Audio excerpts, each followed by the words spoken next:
Students, today we shall discuss about another topic from chapter periodic table, and that topic is periodic properties and chemical behavior. This means to say that we are to discuss about the periodic properties in predicting the chemical behavior of elements. Chemical properties of elements ਨੂੰ ਜਿਹੜੀਆਂ ਉਹਨਾਂ ਦੀਆਂ periodic properties ਆ ਜਾਂ ਜਿਹੜੀਆਂ ਆਪਾਂ ਹੁਣ ਤੱਕ ਐਲੀਮੈਂਟਸ ਦੀਆਂ ਫਿਜ਼ੀਕਲ ਪ੍ਰੋਪਰਟੀਜ਼ ਪੜ੍ਹ ਕੇ ਆਏ ਆ, like atomic size, electronegativity, electron affinity, electropositive character, ਇਹ ਸਾਰੀਆਂ ਜਿਹੜੀਆਂ ਪ੍ਰੋਪਰਟੀਜ਼ ਆ, ਇਹ ਪ੍ਰੋਪਰਟੀਜ਼ ਦੇ ਵਿੱਚ ਜਿਹੜੀ ਵੇਰੀਏਸ਼ਨ ਆ, ਜਿਹੜੇ ਟ੍ਰੈਂਡਸ ਆ, ਉਹ ਐਲੀਮੈਂਟਸ ਦੀਆਂ ਕੈਮੀਕਲ ਪ੍ਰੋਪਰਟੀਜ਼ ਨੂੰ ਜਾਂ ਕੈਮੀਕਲ ਬਿਹੇਵੀਅਰ ਨੂੰ ਕਿੱਦਾਂ ਇਨਫਲੂਐਂਸ ਕਰਦੇ ਆ, ਕਿੱਦਾਂ ਅਫੈਕਟ ਕਰਦੇ ਆ, ਉਹ ਚੀਜ਼ ਪੜ੍ਹਨੀ ਆ ਆਪਾਂ ਇਸ ਟੌਪਿਕ ਦੇ ਵਿੱਚ। ਤੋ ਜਿੱਦਾਂ ਸਭ ਤੋਂ ਪਹਿਲਾਂ ਜਿਹੜਾ ਆਪਾਂ ਕੈਮੀਕਲ ਬਿਹੇਵੀਅਰ ਜਾਂ ਕੈਮੀਕਲ ਪ੍ਰੋਪਰਟੀ ਪੜ੍ਹਾਂਗੇ ਐਲੀਮੈਂਟਸ ਦੀ, ਉਹ ਹੈ ਆਇਓਨਿਕ ਕਰੈਕਟਰ, ਆਇਨਿਕ ਔਰ ਕੋਵਲੈਂਟ ਕਰੈਕਟਰ। ਔਰ ਆਪਾਂ ਇਹ ਚੀਜ਼ ਡਿਸਕਸ ਕਰਾਂਗੇ ਕਿ ਐਲੀਮੈਂਟਸ ਦੀਆਂ ਜਿਹੜੀਆਂ ਫਿਜ਼ੀਕਲ ਪ੍ਰੋਪਰਟੀਜ਼ ਆ, ਜਿਹੜੀਆਂ ਹੁਣ ਤੱਕ ਆਪਾਂ ਪੜ੍ਹੀਆਂ ਵਾ, ਉਹ ਐਲੀਮੈਂਟਸ ਦੇ ਆਇਨਿਕ ਜਾਂ ਕੋਵਲੈਂਟ ਕਰੈਕਟਰ, ਐਲੀਮੈਂਟ ਜਦੋਂ ਆਪਸ ਦੇ ਵਿੱਚ ਬੌਂਡਸ ਬਣਾ ਲੈਂਦੇ ਆ, ਮੋਲੀਕਿਊਲਸ ਬਣਾ ਲੈਂਦੇ ਆ, ਉਹਨਾਂ ਮੋਲੀਕਿਊਲਸ ਦੇ, ਉਹਨਾਂ ਬੌਂਡਸ ਦੇ ਆਇਨਿਕ ਜਾਂ ਕੋਵਲੈਂਟ ਕਰੈਕਟਰ ਨੂੰ ਉਹਨਾਂ ਦੀਆਂ ਪੀਰੀਓਡਿਕ ਪ੍ਰੋਪਰਟੀਜ਼ ਕਿੱਦਾਂ ਅਫੈਕਟ ਕਰਦੀਆਂ। ਤੋ here we will discuss about electronegativity difference of elements. ਮਤਲਬ ਇਹਦੇ ਵਿੱਚ ਕਿਹੜੀ ਪ੍ਰੋਪਰਟੀ ਆ ਜਿਹੜੀ ਉਹ ਅਸੀਂ ਯੂਜ਼ ਕਰਨੀ ਆ, ਇਲੈਕਟ੍ਰੋਨੈਗੇਟਿਵਿਟੀ ਡਿਫਰੈਂਸ। Electronegativity की चीज़ आ, electronegativity is the tendency of an atom to attract the shared pair of electrons of covalent bond formed by that atom with another atom। तो मान लो A and B ਦਾ ਇੱਕ ਬੌਂਡ ਬਣਿਆ ਹੋਇਆ ਵਾ, ਠੀਕ ਹੈ ਜੀ, ਇੱਕ ਕੋਵਲੈਂਟ ਬੌਂਡ ਆ। ਇਸ ਕੋਵਲੈਂਟ ਬੌਂਡ ਦੇ ਵਿੱਚ ਆਇਨਿਕ ਕਰੈਕਟਰ ਵੀ ਡੈਫੀਨਿਟਲੀ ਹੋਏਗਾ। ਤਾਂ ਉਹ ਆਇਨਿਕ ਕਰੈਕਟਰ ਜੇ ਆਪਾਂ ਕੁਆਲੀਟੇਟਿਵਲੀ ਦੇਖਣਾ ਹੋਵੇ ਕਿੰਨਾ ਕੁ ਜ਼ਿਆਦਾ ਕਿ ਘੱਟ ਆ, ਤਾਂ ਆਪਾਂ A ਐਂਡ B ਦਾ ਇਲੈਕਟ੍ਰੋਨੈਗੇਟਿਵਿਟੀ ਡਿਫਰੈਂਸ ਚੈੱਕ ਕਰਾਂਗੇ। ਅਗਰ ਇਲੈਕਟ੍ਰੋਨੈਗੇਟਿਵਿਟੀ ਡਿਫਰੈਂਸ ਘੱਟ ਆ A ਐਂਡ B ਦਾ, then this bond will be having less ionic character and more covalent character, and if the electronegativity difference is large, then this bond will be having more ionic character and less covalent character. So a value has been decided, and that value of electronegativity difference is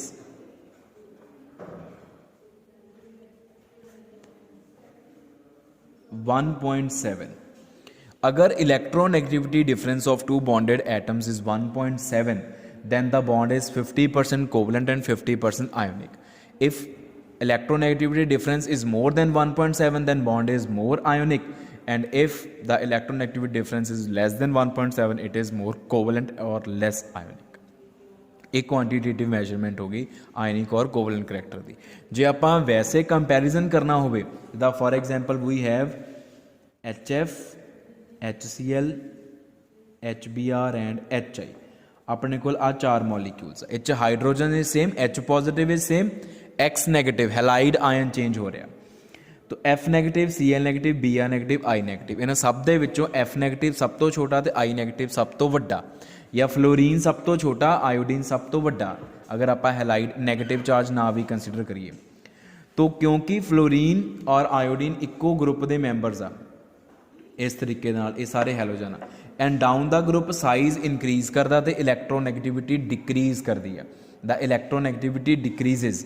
तो fluorine की electronegativity सब तो ज़्यादा, जिहदे करके HF का इलैक्ट्रोनैगेटिविटी difference सब तो ज़्यादा, तो आयोडीन की इलैक्ट्रोनैगेटिविटी सब तो घट, इस करके HF का HI का इलैक्ट्रोनैगेटिविटी डिफरेंस सब तो घट। तो यदा मतलब HF is most ionic and HI is least ionic. तो ये आयनिक करैक्टर का ट्रेंड हो गया। This is the trend for ionic character कि HF मॉलिक्यूल आयनिक करैक्टर सब तो ज़्यादा तो HI दे विच सब तो घट आयनिक करैक्टर, बिकॉज इलैक्ट्रोनैगेटिविटी डिफरेंस HF च सब तो ज़्यादा, HI च सब तो घट। तो यह है बेटा इलैक्ट्रोनैगेटिविटी डिफरेंस जिहड़ा कि आयनिक एंड कोवलेंट करैक्टर नूं डिसाइड करता है। नैक्सट है साडे कोल जिहड़ा कैमिकल बिहेवियर, कैमिकल प्रॉपर्टी, वो है oxidising and reducing character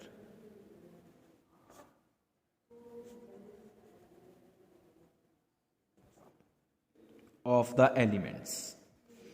elements the oxidising and reducing character. What is the meaning of oxidising character? Oxidising agent ਜਿਹੜਾ ਦੂਜੇ ਨੂੰ ਆਕਸੀਡਾਈਜ਼ ਕਰੇ, ਖੁਦ ਰਿਡਿਊਸ ਹੋਵੇ। तो ਜਿਹੜਾ एलीमेंट आप रिड्यूस हो गया वो एक ऑक्सीडाइजिंग एजेंट आ। तो रिड्यूस होने का मतलब है इलैक्ट्रॉन गेन करना। तो what is the meaning of oxidising character? Tendency to gain electrons, electron या इलैक्ट्रॉन्स। तो फिर रिड्यूसिंग करैक्टर की हो गया? Tendency to lose electrons. Electron gain करने की इच्छा is called oxidizing tendency, oxidizing character. तो रिड्यूसिंग करैक्टर मतलब टेंडेंसी टू लूज इलैक्ट्रॉन्स। हुण ये तो बड़ी सिंपल जी गल है। जे आप डाउन द ग्रुप गल करिए, if we talk about the variation in oxidizing और reducing character down the group, down the group size increase करदा, साइज इनक्रीज करन दे नाल जिहड़ी आयोनाइजेशन एनर्जी आ वो डिक्रीज करती है। साइज इनक्रीज कर गया, आयोनाइजेशन एनर्जी डिक्रीज कर गई। कहने का मतलब जिदा जिदा असी नीचे नीचे जाने इलैक्ट्रॉन नूं बाहर कढ़ना सौखा हो जाता। इनू इलैक्ट्रो पॉजिटिव करैक्टर भी बोलते हैं। Electropositive character is tendency to lose electrons. ये याद रखियो, पहला आप ये बारे हुण तक गल नहीं की। Electropositive character means tendency to lose electrons. हुण जिद्दां जिद्दां आपां नीचे जाने साइज वड्डा हुंदा जांदा, इलैक्ट्रॉन लूज करन दी इच्छा इनक्रीज करती जाती, आयोनाइजेशन एनर्जी क्योंकि डिक्रीज करती जाती है। तो अगर नीचे वाले एलीमेंट्स तो इलैक्ट्रॉन जल्दी निकल रहे हैं तो tendency to lose electron is called reducing character. ਇਹਦਾ मतलब थल्ले वाले ਜਿਹੜੇ एलीमेंट्स एक ग्रुप ਦੇ ਵਿੱਚ ਉੱਪਰ वाले मैंबर ਜਿਹੜੇ ਛੋਟੇ ਆ ਉਹ गुड ऑक्सीडाइजिंग एजेंट्स होणगे ते बैड रिड्यूसिंग एजेंट्स होणगे, थल्ले वाले गुड रिड्यूसिंग एजेंट्स होणगे ते बैड ऑक्सीडाइजिंग एजेंट्स होणगे। तो फिर अगर आप गल करिए ऑक्सीडाइजिंग करैक्टर दी, तो oxidising character it decreases down the group and accordingly it increases along the period. Along the period क्यों इनक्रीज करता? क्योंकि अलोंग द पीरियड साइज छोटा होंदा जाता। साइज छोटा होने करके टेंडेंसी टू गेन इलैक्ट्रॉन्स इनक्रीज करती जाती है, क्योंकि वैलेंस शैल ते न्यूक्लीयर चार्ज बढ़ता जाता। तो इनकमिंग इलैक्ट्रॉन के लिए जिहड़ी न्यूक्लियस की इच्छा वा अट्रैक्शन आ वो इनक्रीज करती जाती। इस करके along the period oxidising character increase करता। तो रिड्यूसिंग करैक्टर की जे गल करिए उहदा ट्रेंड बिल्कुल ऑपोजिट होएगा, इनक्रीजेज डाउन द ग्रुप। वो क्यों आपां हुणे डिस्कस करके हटे हैं। And decreases along the period.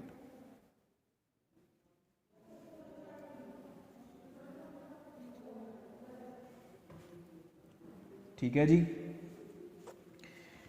हुण ये तो होगी qualitative description, qualitative discussion. If we talk about quantitative discussion, quantitatively मतलब जे मैजरमेंट्स की गल करिए तो जिहड़ा इलैक्ट्रो रिड्यूसिंग करैक्टर या ऑक्सीडाइजिंग करैक्टर आ उन्होंने आपां मैजर भी कर सकते हैं। किद्दां मैजर कर सकते? क्वांटिटेटिवली। ऑक्सीडाइजिंग करैक्टर और reducing character they are measured in form of standard electrode potential.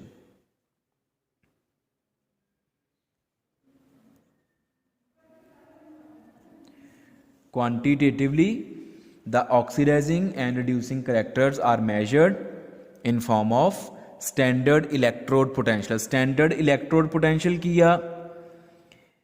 Tendency to या measurement of tendency to lose or gain electron या electrons. Measurement of tendency to lose और gain electrons. ये किद्दां measure करते हैं? Standard electrode potential की आ? Voltage value है, आप लोअर क्लासिस भी पढ़ते हैं। ये इलैक्ट्रोकैमिस्ट्री चैप्टर पढ़ते हैं आप स्टैंडर्ड इलैक्ट्रोड पोटेंशियल बारे। तो किद्दां आपां ऑक्सीडाइजिंग एंड रिड्यूसिंग करैक्टर नूं मैजर करते हैं स्टैंडर्ड इलैक्ट्रोड पोटेंशियल की वैल्यू नूं देख के? एक सिंपल फंडा वा more is the value of standard electrode potential. More is the value of standard electrode potential. More ਦਾ मतलब ਕੀ ਆ, more positive और less negative, दोनों चीज़ां ਚੱਲਣਗੀਆਂ। more positive और less negative, ਤਾਂ ਇਹਦਾ मतलब ਕੀ ਆ, more is the tendency to gain electrons, which implies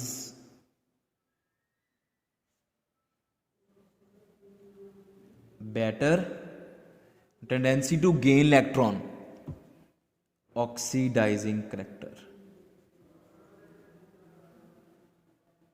of the element। लो जी इनू याद कर लो, and vice versa. Vice versa means ਇਹਦਾ ऑपोजिट भी ट्रू होएगा। की ऑपोजिट ट्रू होएगा? Less is the value of standard electrode potential. Less value मतलब लेस पॉजिटिव और more negative, then less is the tendency to gain electron. ਤਾਂ electron gain ਕਰਨ ਦੀ ਇੱਛਾ ਘੱਟ ਹੋਣੀ, ਵਿਚ ਇੰਪਲਾਈਜ਼ ਬੈਟਰ ਰਿਡਿਊਸਿੰਗ ਕਰੈਕਟਰ। ਉਹ ਬੈਟਰ ਰਿਡਿਊਸਿੰਗ ਕਰੈਕਟਰ, ਕਿਉਂਕਿ ਅਗਰ ਗੇਨ ਕਰਨ ਦੀ ਇੱਛਾ ਨਹੀਂ ਹੈਗੀ ਤਾਂ ਫਿਰ ਲੂਜ਼ ਕਰਨ ਦੀ ਇੱਛਾ ਹੋਏਗੀ। ਜਿੱਦਾਂ ਫੋਰ ਐਗਜ਼ਾਮਪਲ ਹੁਣ ਆ ਦੇਖੋ, ਆ ਵੈਲਿਊਜ਼ ਬੁੱਕ ਤੇ ਲਿਖੀ ਹੋਈਆਂ, ਆਪਾਂ ਇੱਥੋਂ ਕੰਪੇਅਰ ਕਰ ਲੈਂਦੇ ਹਾਂ। If you talk about second period,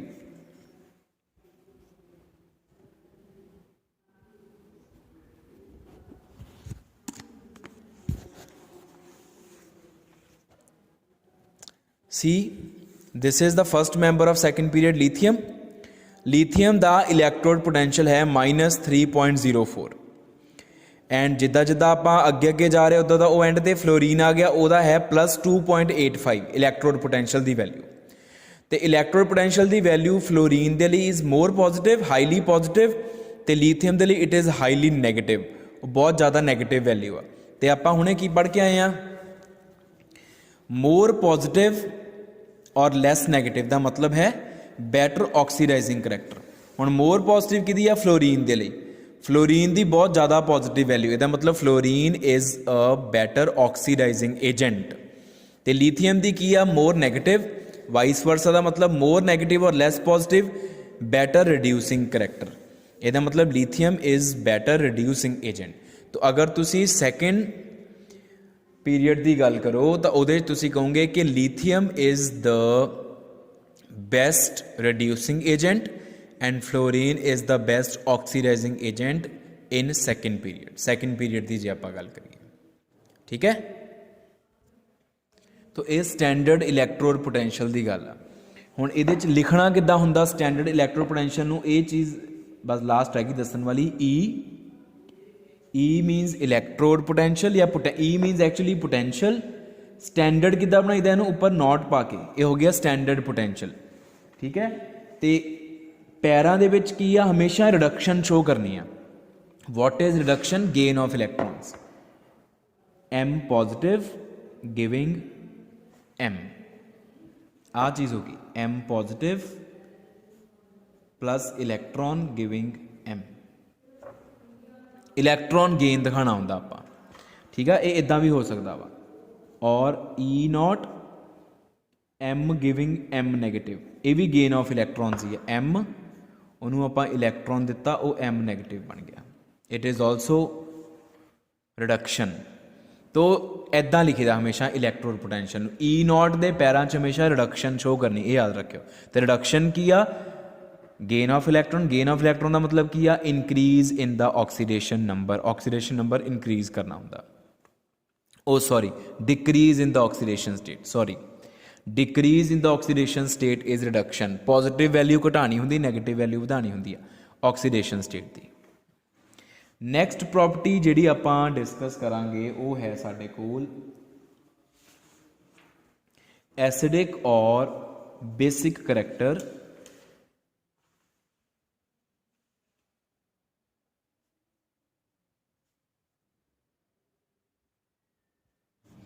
of hydroxide। Acidic और बेसिक करैक्टर ऑफ हाइड्रोक्साइड्स। तो मान लो आ ई कोई एलीमेंट आ पीरियोडिक टेबल का और ਉਹਦਾ हाइड्रोक्साइड बनया हुआ। हाइड्रोक्साइड का मतलब की आ OH लग गया ਉਹਦੇ ਨਾਲ। This is hydroxide. हुण ये हाइड्रोक्साइड जिहड़ा आ, this hydroxide can break as E positive OH negative और it can dissociate as EO negative H positive. If this takes place, it means this hydroxide is basic because it is releasing OH negative. And if this reaction occurs, since this is removing H positive, this is losing H positive proton, so the hydroxide will be regarded as an acidic hydroxide. तो ਜਿਹੜੇ hydroxide ਆ ਉਹ acidic ਵੀ ਹੋ ਸਕਦੇ ਆ, basic ਵੀ, depending upon ਕਿ ਉਹ ਐਕਵਸ solution ਦੇ ਵਿੱਚ ਕੀ ਦੇ ਰਿਹਾ, ਕਿ ਉਹ H ਪੋਜ਼ਿਟਿਵ ਦੇ ਰਿਹਾ ਜਾਂ ਉਹ OH ਨੈਗੇਟਿਵ ਦੇ ਰਿਹਾ। ਹੁਣ ਇਹ ਚੀਜ਼ ਨੂੰ ਕੌਣ ਡਿਸਾਈਡ ਕਰੇਗਾ? ਡਿਸਾਈਡ ਕਰੇਗਾ ਜਿਹੜਾ E ਆ एलीमेंट जिहदा हाइड्रोक्साइड बनया होया ओदी इलैक्ट्रोनैगेटिविटी डिसाइड करेगी। अगर E दी इलैक्ट्रोनैगेटिविटी घट होगी, if E is less electronegative और we can say E is electropositive. अगर E कोई मैटल आ, सीधा सा, if E is some metal with less electronegativity और high electropositivity, electropositivity means tendency to lose electrons, then this bond will break.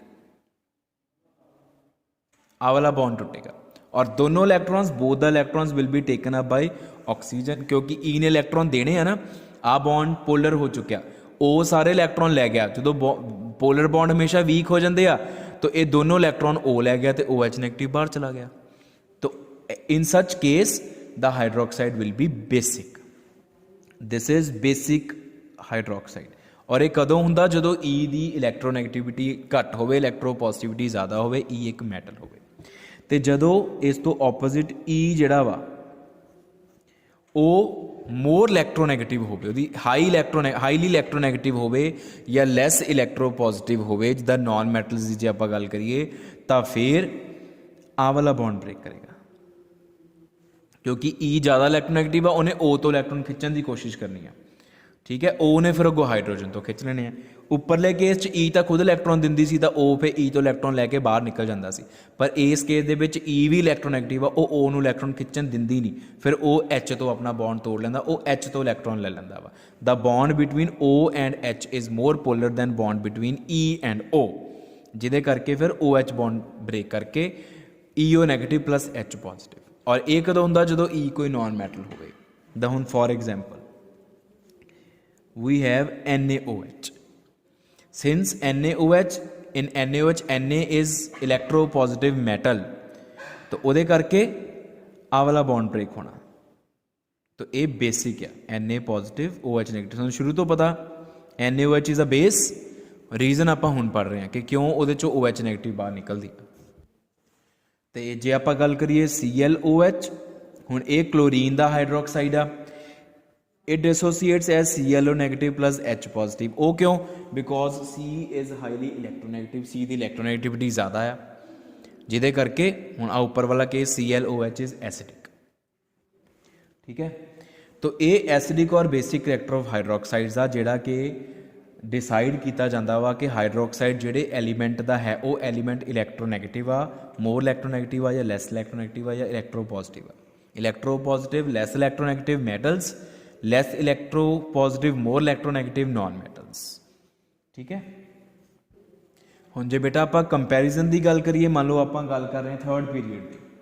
ठीक है, तो सोडियम का हाइड्रोक्साइड NaOH, दैन मैगनीशियम का हाइड्रोक्साइड MgOH ट्वाइस, दैन एलूमीनियम का AlOH थ्राइस, दैन सिलिकॉन का H2SiO3, then phosphorus का H3PO3, then sulphur का H2SO4, then chlorine का HClO। ठीक है, ये आप लिखिए आ। अगों नोबल गैस आनी सी, नोबल गैस जिहड़े वो कंपाउंड्स ही नहीं बनांदियां। तो आ हाइड्रोक्साइड लिखे आप। हुणे अगर आप हाइड्रोक्साइड इन्हां हाइड्रोक्साइड्स दे बेसिक करैक्टर की गल करिए, if you want to compare their basic character, ਤਾਂ ਬੇਸਿਕ ਕਰੈਕਟਰ ਦੀ ਗੱਲ, ਬੇਸਿਕ ਕਰੈਕਟਰ ਦਾ ਮਤਲਬ ਕੀ ਆ? Basic character is decided by the E. ਅਗਰ ਈ ਲੈਸ ਇਲੈਕਟ੍ਰੋਨੈਗੇਟਿਵ ਹੋਵੇ ਤਾਂ ਫਿਰ ਉਹਦਾ ਜਿਹੜਾ ਹਾਈਡਰੋਕਸਾਈਡ ਆ ਬੇਸਿਕ ਹੁੰਦਾ। ਹੁਣ along the period sodium, magnesium, aluminium, silicon, phosphorus, sulphur, chlorine, along the period size goes on decreasing. Sodium ਸਭ ਤੋਂ ਵੱਡਾ, ਕਲੋਰੀਨ ਸਭ ਤੋਂ ਛੋਟਾ ਹੋਏਗਾ, ਤੇ ਸਾਈਜ਼ ਛੋਟਾ ਹੋਣ ਦੇ ਨਾਲ ਇਲੈਕਟ੍ਰੋਨੈਗੇਟਿਵਿਟੀ ਇਨਕਰੀਜ਼ ਕਰਦੀ ਆ। ਇਲੈਕਟ੍ਰੋਨੈਗੇਟਿਵਿਟੀ ਇਨਕਰੀਜ਼ ਕਰਦੀ ਹੈ, ਇਲੈਕਟ੍ਰੋ ਪੋਜ਼ਿਟਿਵਿਟੀ ਡਿਕਰੀਜ਼ ਕਰਦੀ ਆ। ਇਹਦਾ ਮਤਲਬ ਸੋਡੀਅਮ ਜਿਹੜਾ ਆ ਉਹ ਸਭ ਤੋਂ ਘੱਟ ਇਲੈਕਟ੍ਰੋਨੈਗੇਟਿਵ ਆ, ਕਲੋਰੀਨ ਸਭ ਤੋਂ ਜ਼ਿਆਦਾ ਇਲੈਕਟ੍ਰੋਨੈਗੇਟਿਵ। ਤੇ ਅਗਰ ਐਲੀਮੈਂਟ ਜਿਹਦਾ ਹਾਈਡਰੋਕਸਾਈਡ ਬਣਿਆ ਹੋਇਆ ਵਾ, ਅਗਰ ਉਹ ਐਲੀਮੈਂਟ ਮੋਰ ਇਲੈਕਟ੍ਰੋਨੈਗੇਟਿਵ ਹੋਵੇ ਤਾਂ ਫਿਰ ਉਹਦਾ ਹਾਈਡਰੋਕਸਾਈਡ ਐਸਿਡਿਕ ਹੁੰਦਾ, ਤੇ ਜੇ ਉਹ ਲੈਸ ਇਲੈਕਟ੍ਰੋਨੈਗੇਟਿਵ ਹੋਵੇ ਫਿਰ ਬੇਸਿਕ ਹੁੰਦਾ। Since chlorine is most electronegative in third period and sodium is least electronegative, so hydroxide of sodium will be most basic and hydroxide of chlorine will be most acidic। तो basic character ਦਾ trend ਦਾ ਆਹ ਹੋਏਗਾ, this will be the trend of basic character। अगर acidic character ਦਾ ਲਿਖਣਾ ਹੋਗਾ ਫਿਰ ਉਸ ਤੋਂ opposite ਹੋ ਜਾਊਗਾ। HClO will be most acidic and NaOH will be least acidic. Definitely ਜਿਹੜਾ ਸਟਰੋਂਗ ਬੇਸ ਆ ਉਹ ਵੀਕ ਐਸਿਡ ਹੋਏਗਾ, ਜਾਂ ਵੀਕ ਐਸਿਡ ਆ ਜਾਂ ਵੀਕ ਬੇਸ ਆ ਉਹ ਸਟਰੋਂਗ ਐਸਿਡ ਹੋਏਗਾ। ਤਾਂ ਅਗਰ ਆਪਾਂ ਕੰਪੈਰੀਜ਼ਨ ਕੀਤਾ ਤਾਂ ਆ ਸਭ ਤੋਂ ਜ਼ਿਆਦਾ basic, it is strongly basic, it is basic, this is neutral amphoteric, then this is acidic, more acidic, more acidic, more acidic. ਕਿਉਂਕਿ ਬੇਸਿਕ ਕਰੈਕਟਰ ਘਟਣਾ, ਐਸਿਡਿਕ ਕਰੈਕਟਰ ਵਧਣਾ, ਤਾਂ ਸੈਂਟਰ ਦੇ ਵਿੱਚ ਐਲੂਮੀਨੀਅਮ ਜਿਹੜਾ ਆ ਉਹਦਾ ਹਾਈਡਰੋਕਸਾਈਡ ਐਮਫੋਟੈਰਿਕ। ਐਮਫੋਟੈਰਿਕ ਕਿਹੜੇ ਹੁੰਦੇ? ਜਿਹੜੇ ਬੇਸ ਦੀ ਤਰ੍ਹਾਂ ਵੀ ਬਿਹੇਵ ਕਰ ਸਕਦੇ, ਐਸਿਡ ਤਰ੍ਹਾਂ ਵੀ ਬਿਹੇਵ ਕਰ ਸਕਦੇ ਲੋੜ ਪਏ ਤੇ। ਇਸ ਤੋਂ ਬਾਅਦ ਬੇਟਾ ਸਾਡੇ ਕੋਲ ਗੱਲ ਆ ਜਾਂਦੀ ਆ ਸੇਮ ਇਦਾਂ ਹੀ ਐਸਿਡਿਕ ਔਰ ਬੇਸਿਕ ਕਰੈਕਟਰ ਆਫ ਆਕਸਾਈਡਸ।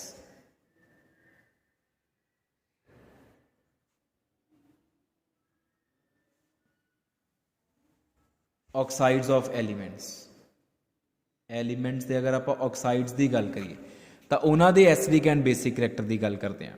ਤਾਂ ਇੱਕ ਚੀਜ਼ ਹਮੇਸ਼ਾ ਯਾਦ ਰੱਖਿਓ, ਆਕਸਾਈਡ ਦਾ ਐਸਿਡਿਕ ਔਰ ਬੇਸਿਕ ਕਰੈਕਟਰ ਉਹਦੇ ਹਾਈਡਰੋਕਸਾਈਡ ਵਾਲੇ ਹੁੰਦਾ ਸੇਮ ਟੂ ਸੇਮ।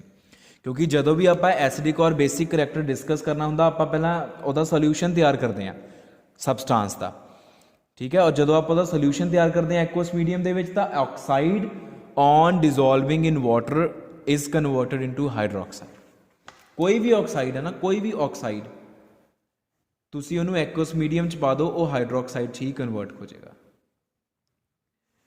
ਤੇ ਫਿਰ ਇਹਦਾ ਮਤਲਬ ਅਗਰ ਆਕਸਾਈਡ ਹਾਈਡਰੋਕਸਾਈਡ 'ਚ ਹੀ ਕਨਵਰਟ ਹੁੰਦਾ ਵਾ ਤਾਂ ਫਿਰ ਜੋ ਹਾਈਡਰੋਕਸਾਈਡ ਦਾ ਕਰੈਕਟਰ ਉਹੀ ਆਕਸਾਈਡ ਦਾ ਕਰੈਕਟਰ ਮੰਨਿਆ ਜਾਏਗਾ, ਠੀਕ ਹੈ। ਤੁਸੀਂ ਜਦੋਂ ਪੇਪਰ 'ਚ ਅਗਰ ਆਕਸਾਈਡ ਦਾ ਵੀ ਆਏਗਾ ਤੁਸੀਂ ਜ਼ਰੂਰ ਲਿਖਿਓ ਕਿ ਆਕਸਾਈਡਸ and the oxide of element and hydroxide of element, the acidic or basic character of both the substances of same element is same, चाहे oxide चाहे hydroxide ਦੀ ਗੱਲ ਕਰ ਲਓ, because oxide is converted into hydroxide in aqueous medium। and to check the acidic and basic character we usually dissolve the substance in aqueous medium। aqueous medium ਚ ਪਾ ਕੇ ਸਾਨੂੰ acidic और basic character ਦਾ ਪਤਾ ਲੱਗਦਾ।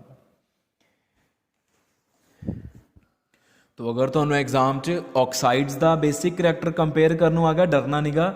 ਆਕਸਾਈਡਸ ਦਾ basic character ਵੀ same ਉਹੀ ਹੋਏਗਾ ਜੋ ਹਾਈਡਰੋਕਸਾਈਡਸ ਦਾ। ਤੁਸੀਂ ਸੇਮ ਟੂ ਸੇਮ ਐਕਸਪਲੇਨੇਸ਼ਨ ਲਿਖਣੀ ਆ ਕਿ ਮੋਰ ਇਲੈਕਟ੍ਰੋਨੈਗੇਟਿਵ ਅਗਰ ਐਲੀਮੈਂਟ ਆ ਉਹਦਾ ਆਕਸਾਈਡ ਬਣਿਆ ਹੋਇਆ ਤਾਂ ਮੋਰ ਇਲੈਕਟ੍ਰੋਨੈਗੇਟਿਵ ਐਲੀਮੈਂਟ ਦਾ ਆਕਸਾਈਡ ਹਮੇਸ਼ਾ ਐਸਿਡਿਕ ਹੁੰਦਾ, ਔਰ ਲੈਸ ਇਲੈਕਟ੍ਰੋਨੈਗੇਟਿਵ ਦਾ ਹਮੇਸ਼ਾ ਬੇਸਿਕ ਹੁੰਦਾ ਵਾ। ਤੇ ਇੱਕ ਕ੍ਰਾਈਟੀਰੀਆ ਹੋਰ ਹੈਗਾ ਸਾਡੇ ਕੋਲ ਚੈੱਕ ਕਰਨ ਦਾ, ਕਿ ਅਸੀਂ ਚੈੱਕ ਕਰਨਾ ਹੋਵੇ ਕਿ ਆਕਸਾਈਡ ਸਾਡਾ ਐਸਿਡਿਕ ਆ ਬੇਸਿਕ ਆ, ਉਹ ਹੈ ਕਿ ਜਿਹੜੇ ਐਲੀਮੈਂਟ ਦਾ ਆਕਸਾਈਡ ਬਣਿਆ ਹੋਇਆ ਜਾਂ ਹਾਈਡਰੋਕਸਾਈਡ ਬਣਿਆ ਹੋਇਆ ਵਾ ਉਹਦਾ ਸਾਈਜ਼ ਚੈੱਕ ਕਰ ਲਓ ਕਿੰਨਾ ਵਾ, ਉਹਦਾ ਸਾਈਜ਼ ਮੈਜਰ ਕਰ ਲਓ। The oxide is always the negatively charged species, ਤਾਂ ਉਹਦੇ ਨਾਲ ਜਿਹੜਾ ਐਲੀਮੈਂਟ ਲੱਗਾ ਡੈਫੀਨੇਟਲੀ ਉਹ ਕਟਾਇਨ ਹੋਏਗਾ। ਤਾਂ ਸਾਈਜ਼ ਆਫ ਕਟਾਇਨ ਅਗਰ ਆਪਾਂ ਗੱਲ ਕਰੀਏ ਤੇ ਨੇਚਰ ਆਫ ਆਕਸਾਈਡ ਦੀ ਗੱਲ ਕਰੀਏ तो same will be the nature of hydroxide. Then जो ऑक्साइड की नेचर होएगी वही बाद हाइड्रोक्साइड की नेचर हो जानी है। The size of cation if it is less than 0.5 angstrom then nature of oxide will be acidic। if size lies between 0.5 and 0.9 angstrom then it is amphoteric। अगर size के basis पे predict करना वा and if it is more than 0.9 angstrom then it is basic। तो size of cation के basis के उपर भी रीजन सेम ही आ। अगर कटायन छोटा होएगा, कटायन इज स्मॉलर कटायन का मतलब वो इलैक्ट्रोनैगेटिविटी ज़्यादा होएगी, और अगर वो इलैक्ट्रोनैगेटिविटी ज़्यादा होएगी तो electronegativity difference between cation and oxide will be less, तो bond will be more covalent and non polar bond होएगा ऑक्साइड का तो कटायन का। तो फिर जो आप डिजोल्व करांगे पानी दे विच तां क्योंकि कोवलेंट नेचर का वा, तो कोवलेंट नेचर करके वो ब्रेक नहीं करेगा ईजीली, तो ब्रेक करेगा ऑक्सीजन एंड हाइड्रोजन का बॉन्ड, एसिडिक होएगा सबसटांस या ऑक्साइड। इदां ही अगर साडा कटायन वड्डा वा, bigger cation means less covalent character of bond between cation and oxide, less covalent character means more ionic character means will dissociate this bond very easily। तो ਇਹਦਾ मतलब ਉਹ फिर बेसिक होएगा, सबसटांस ਜਿਹੜਾ होएगा ऑक्साइड ਜਿਹੜਾ होएगा वो बेसिक होएगा। तो ये बेटा है साढ़े कोल तीन बेसिकली आप कैमिकल प्रॉपर्टीज पढ़िया वा। पहला आप पढ़िया सीगा आयनिक और covalent character of the bonds of the elements, दूसरा आप पढ़िया सीगा फिर ऑक्सीडाइजिंग और रिड्यूसिंग करैक्टर, एंड तीसरा आप पढ़िया एसिडिक और basic character of the hydroxides and oxides. इस तो बाद जड़ियाँ कैमिकल प्रॉपर्टीज़ आ वो आप नैक्सट वीडियो डिस्कस करांगे।